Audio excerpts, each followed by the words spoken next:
Raibag railway station Sushil Shetty ಅಂಗಡಿಯಲ್ಲಿ ಕಳ್ಳತನ. Customer ತರ ಬಂದಿದ್ದ ಮಟೀರಿಯಲ್ ನೋಡೋದಿದ್ದ ನಾವು.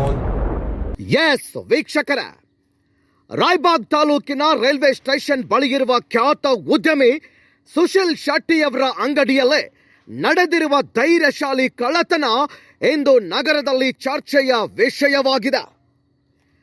ನಿನ್ನೆ ಮಧ್ಯಾಹ್ನ ಸರಿಸುಮಾರು 3:14ಕ್ಕೆ ಒಬ್ಬ ವ್ಯಕ್ತಿ ಗ್ರಾಹಕನಂತೆ ನಟಿಸಿ ಅಂಗಡಿಗೆ ಪ್ರವೇಶಿಸಿ ಅಂಗಡಿಯವರ ಕಣ್ಣು ತಪ್ಪಿಸಿದ ಕ್ಷಣದಲ್ಲೇ 1,98,000 ನಗದನ್ನ ಕದ್ದು ಪರಾರಿಯಾಗಿದ್ದಾನೆ.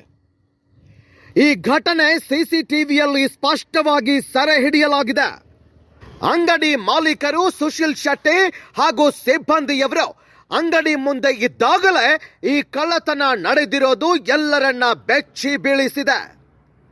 ರಾಯಬಾಗ್ ಜನರೇ ಎಚ್ಚರ, ಈ ರೀತಿಯ ಕಳ್ಳತನಗಳು ದಿನೇ ದಿನೇ ಹೆಚ್ಚುತ್ತಿವೆ. ಜನರೆಲ್ಲರೂ ಎಚ್ಚರಿಕೆಯಿಂದ ಇರಬೇಕು. ಹೀಗಾದ್ರೆ ಕಳ್ಳರು ಯಾವಾಗ ಯಾವ ಮನೆ ಯಾವ ಅಂಗಡಿಗೆ ಬರ್ತಾರೋ ಗೊತ್ತಾಗೋದಿಲ್ಲ.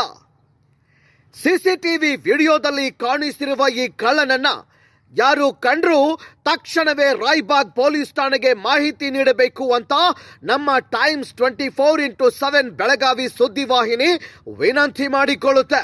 ಸರ್ ನಮಸ್ಕಾರ. ನಿನ್ನೆ ದಿನ ತಮ್ಮ ಒಂದು ಅಂಗಡಿಯಲ್ಲಿ ಕಳ್ಳತನ ಆಗಿತ್ತು ಅಂತ ಹೇಳಿ ಸಾಮಾಜಿಕ ಜಾಲತಾಣದಾಗ ಸುದ್ದಿ ಹರಿದಾಡದೈತ್ರಿ ಸರ್. ಅದ್ರ ಬಗ್ಗೆ ತಮ್ಮ ಪ್ರತಿಕ್ರಿಯೆ ಏನ್ ಕೊಡ್ತಾರೆ ಸರ್? ಎಷ್ಟು ಗಂಟೆಗೆ ಕಳ್ಳ ಬಂದ? ನಿನ್ನೆ ಮಧ್ಯಾಹ್ನ ಸುಮಾರು 3 ಗಂಟೆಗೆ ಒಂದು 5 ನಿಮಿಷ ಕಮ್ಮಿ ಇದ್ದಾಗ್ರಿ ನಾವೆಲ್ಲ ಹೊರಗಡೆ ಕೆಲಸ ಮಾಡ್ತಿದ್ವಿ. ಲೇಬರ್ ನಾವು ಆಮೇಲೆ ನಮ್ಮ ರಿಕ್ಷಾ ಡ್ರೈವರ್ಗಳು ಇದ್ರು, ಅವ್ರ ಜೊತೆ ನಾವು ಹೊರಗಡೆ ಕೆಲಸದಾಗಿದ್ವಿ ರೀ. ಆ ಟೈಮ್ನಾಗ ಒಬ್ಬ ಮನುಷ್ಯ ಬಂದಿದ್ದ, ಆಸ್ ಅ ಕಸ್ಟಮರ್ ತರ ಅವ್ನು ಬಂದಿದ್ದ. ಮಟೀರಿಯಲ್ ನೋಡತ್ತಿದ್ದ ಅಂತ ನಾವು ಒಂದು ಹೆಚ್ಚು ಕೇಳಿಲ್ಲ. ಆಮೇಲೆ ಏನ್ ಬೇಕಂತ ಕೇಳಿದ್ರಿ. ಅವು ಕಿಟಕಿ ನೋಡತ್ತಿದ್ದ, ಅದ್ರ ರೇಟ್ ಕೇಳಿದ. ಆಮೇಲೆ ನಾವು ಅಷ್ಟಕ್ಕೆ ಗಪ್ಪ ಆದ್ರಿ. ನಮ್ ಕೆಲಸ ನಾವು ಮಾಡತ್ತಿದ್ವು. ಆಮೇಲೆ ಒಂದು 10-15 ನಿಮಿಷ ನಾವು ಅಲ್ಲಿ ಇಲ್ಲಿ ಒಳಗೆ ತಿರುಗಾಡಿ ಹೊರಗೆ ಹೋದ್ರಿ. ಆಮೇಲೆ ನಾವೇನ ಕಸ್ಟಮರ್ ಬರ್ತಾರೋ ಅವ್ರ ಮಟೀರಿಯಲ್ ಕೇಳ್ತಿರ್ತಾರೋ ತಗೊಂಡ್ ಹೋಗ್ತಿರ್ತಾರೆ ನಾವು ಸುಮ್ಮಿದ್ವು. ಆಮೇಲೆ ನಾವು ಹೊರಗಡೆ ಗಾಡಿ ಖಾಲಿ ಮಾಡ್ತಿದ್ವು. ಆಮೇಲೆ ಒಂದು 10 ನಿಮಿಷ ಬಿಟ್ಟು ನಾವು ಒಳಗೆ ಬಂದು ನೋಡಿದ್ವಿ. ಅವಾಗ ಮತ್ತೊಂದು ಗಿರಾಕಿ ಬಂದಿತ್ತು. ಅವ್ರ ಜೋಡಿ ನಾವು ವ್ಯಾಪಾರ ಮಾಡಿದ್ವು. ಅವ್ರ ರೊಕ್ಕ ಒಳಗಿಡುವಾಗ ನಾವು ಡ್ರಾವ್ ತೆಗೆದು ನೋಡ್ತೇವೆ, ನಮ್ಮ ಡ್ರಾವ್ನಾಗ ರೊಕ್ಕ ಇಲ್ಲ ಆಗಿದ್ವು ರೀ ಗಲ್ಲೆದಾಗ.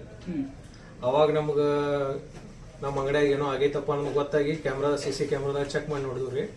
ಸಿಸಿ ಕ್ಯಾಮ್ರಾ ಚೆಕ್ ಮಾಡಿ ನೋಡಿ ಆಮೇಲೆ ನಾವು ನನ್ನ ಅಂಗಡಿಯಾಗಿದ್ದು ಹುಡುಗರು ಸುನೀಲ್, ಆಮೇಲೆ ನಮ್ಮ ಶಿವು, ಹನುಮಂತ ಇವ್ರನ್ನೆಲ್ಲ ಕರೆದ ಅವ್ರನ್ನ ತೋರ್ಸಿನ್ರಿ ವಿಡಿಯೋದಾಗ. ಹಿಂಗ ಆಗೈತಪ್ಪ, ಯಾವ ಹೋಗಿದ ಅವ್ನು ಎಲ್ರಿ ಇದ್ರ ಸುತ್ತಮುತ್ತ ಹುಡುಕ್ಯಾಡ್ನು ನಡ್ರಿ ಅಂತ ಹೇಳಿ ಎಲ್ಲಾರನ್ನೂ ಕರ್ಕೊಂಡು ಹುಡುಕ್ಯಾಡಕ್ ಹೋಗಿದ್ರು. ಸರ್ ಏನೇನ್ ಕಳ್ಳತನ ಆಗೈತ್ರಿ ನಿಮ್ಮಲ್ಲಿ? ನನ್ನ ಅಂಗಡಿ ಒಳಗ ನಾನು ಒಂದ್ ದಿವಸದ ವ್ಯಾಪಾರ ಮತ್ತೆ ಒಂದ್ ಸ್ವಲ್ಪ ಬಾಕಿ ರೊಕ್ಕ ಬಂದಿದ್ದು ಹಿಂಗೆಲ್ಲ ಹಿಡಿದು ಒಟ್ಟು 1-2 ಲಕ್ಷ ಆಸ್ಪಾಸ್ ಹೆಚ್ಚಿಗೆ ಇರ್ಬೋದು. ಬಟ್ ನನ್ನ ಅಂದಾಜಲ್ಲಿ 1-2 ಲಕ್ಷ. ಇನ್ನು ಟ್ಯಾಲಿ ಮಾಡಿಲ್ಲ ನೀವು? ಇನ್ನೂ ಮಾಡಿಲ್ರಿ, ಇನ್ನೂ ಟ್ಯಾಲಿ ಮಾಡಿಲ್ಲ. ಇನ್ನೂ ಕ್ಯಾಲ್ಕುಲೇಷನ್ ತೆಗಿತಾ ಇದ್ದೇನ್ರಿ. ಅದನ್ನ ನೋಡಿ 1,97,000 ನಮ್ಗೆ 101% ಐತ್ರಿ. ಬಟ್ ಇನ್ನೂ ಒಂದ್ ಸ್ವಲ್ಪ ಹೆಚ್ಚಿಗೆ ಕಿಶಾಗ ರೊಕ್ಕ ಇರ್ತಾವ ಮಾಡಿರ್ತಾವ, ಯಾಕೆ ಇಟ್ಟಿರ್ತಾವ ನಮ್ಗೆ ಕನ್ಫರ್ಮ್ ಇಲ್ಲ. ಪೊಲೀಸ್ ಕಂಪ್ಲೇಂಟ್ ಏನಾದ್ರು ಕೊಟ್ಟಿದ್ರ? FIR ನಿನ್ನ ರಾತ್ರಿ ಮಾಡಿದವ್ರಿ. FIR ಮಾಡಿದವರು ಸರ್ ಬೆಳಿಗ್ಗೆ ಬಂದಿದ್ರ? ಈಗ ಬರ್ತೇನೆ ಅಂತ ಹೇಳಿದಾರ್ರಿ. ಇನ್ನೊಂದು 10 ನಿಮಿಷ ಇದಕ್ಕೆ ಫೋನ್ ಮಾಡಿ ಹೇಳಿದ್ರು ಬರ್ತೇನೆ ಅಂತ. ಇವಾಗ ಆ ವ್ಯಕ್ತಿ ಇಲ್ಲಿ ಕಳ್ಳತನ ಮಾಡಿ ಹೋಗ್ಬೇಕಾದ್ರೆ ಯಾವ ಕಡೆ ಹೋದ ಅದೇನಾದ್ರು ನಮ್ಮ ಕ್ಯಾಮ್ರಾದಾಗ ನಾವು ಹೊರಗಡೆ ಕ್ಯಾಮ್ರಾ ಚೆಕ್ ಮಾಡಿ ನೋಡಿದ ಪ್ರಕಾರ ರಾಯಬಾಗ್ ಸೈಡ್ ಹೋದ್ರಿ. ಬರುವಾಗ ಸ್ಟೇಷನ್ ಸೈಡ್ ಇಂದ ಬಂದಿದ್ದ, ಹೋಗುವಾಗ ರಾಯಬಾಗ್ ಸೈಡ್ ಹೋಗಿದಾರೆ. ಓಕೆ, ತಮ್ಮ ಒಂದು ಇದ್ರ ಪ್ರಕಾರ ರೀ ಅಥವಾ ಲೋಕಲ್ ವ್ಯಕ್ತಿನ ಅಥವಾ ಬೇರೆ? ನಮ್ಮ ಅಂಗಡಿಯಲ್ಲಿ ಹುಡುಗರು ಹೇಳೋ ಪ್ರಕಾರ ಅವ ಹಿಂದಿ ಲ್ಯಾಂಗ್ವೇಜ್ ದಾಗ ಟೈಮ್ ಎಷ್ಟಾಯ್ತು ಅಂತೇಳಿ ಕೇಳ್ತಾ ಇದ್ದ. ಟೈಮ್ ಕಿತ್ನಾ ಹುವಾ ಅಂತೇಳಿ ನಮ್ಮ ಹುಡುಗರಿಗೆ ಕೇಳಿದಾರೆ. ಸರಿ, ಹಿಂಗಾಗಿ ಇಲ್ಲಿ ಅಂತಿ ಅಲ್ಲ ರೀ, ಇಲ್ಲಿ ವ್ಯಕ್ತಿ ಅಲ್ಲ. Okay, thank you. ತಮ್ಮ ಹೆಸರು? ಸುಶೀಲ್ ಶೆಟ್ಟಿ. ಓಕೆ, ಅಂಗಡಿ ಹೆಸರು sir? SK Shetty and sons, Raybag railway station. ಇದು ಟೈಮ್ಸ್ 24x7 ಬೆಳಗಾವಿ ನೈಜ ಸುದ್ದಿಯನ್ನ ನಿಮ್ಮ ಮುಂದೆ ತರುವ ಪ್ರಯತ್ನ.